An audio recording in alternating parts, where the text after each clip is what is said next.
and we're back to learning Photoshop in a year, day 351. Let me show you the adaptive wide angle. Here we have a distorted view, and you can fix that using filter adaptive wide angle.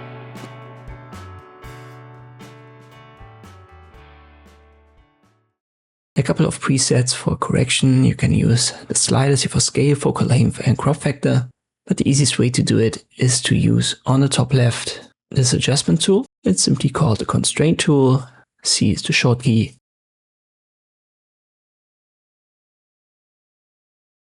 And if you left click and then left click again, for example, we use this rail, you can see it straightens out the image according to that angle.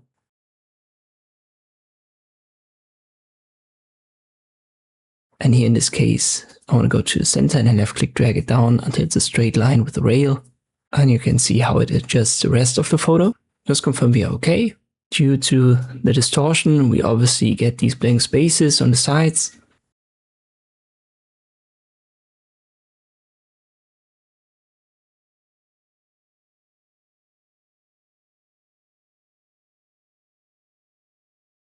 You can obviously crop it.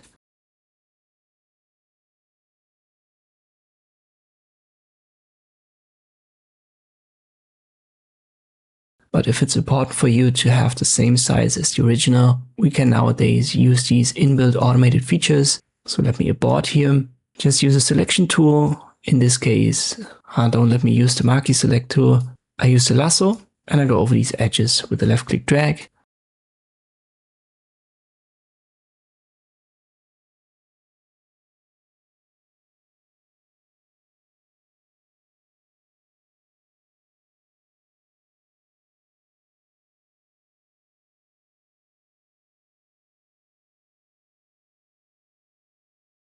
I'm on the second mode for adding to selection right here at the top.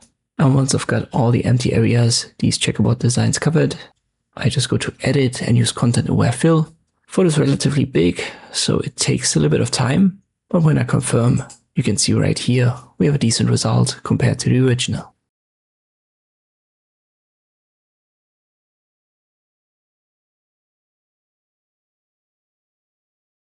Let me show you a second example.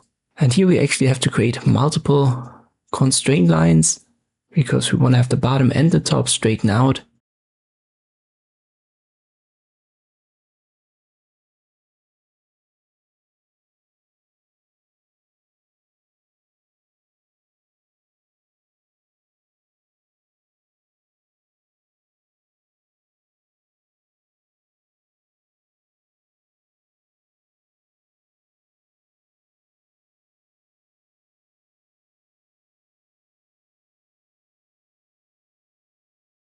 And now our ceiling is a little bit curvy. So here we actually have to create multiple of these lines, but all of that is possible using this tool.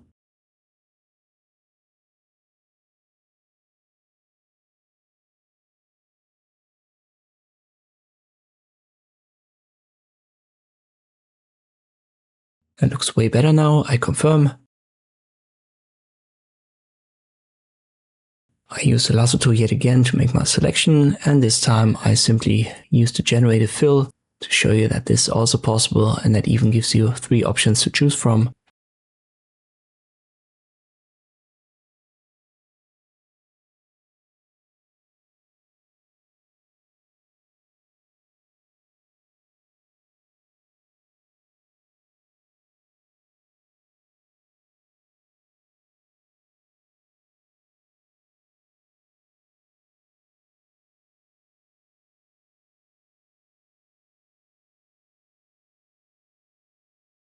So just like the content aware fill, this solves our problem, and this is how you can use this adaptive wide angle in Photoshop.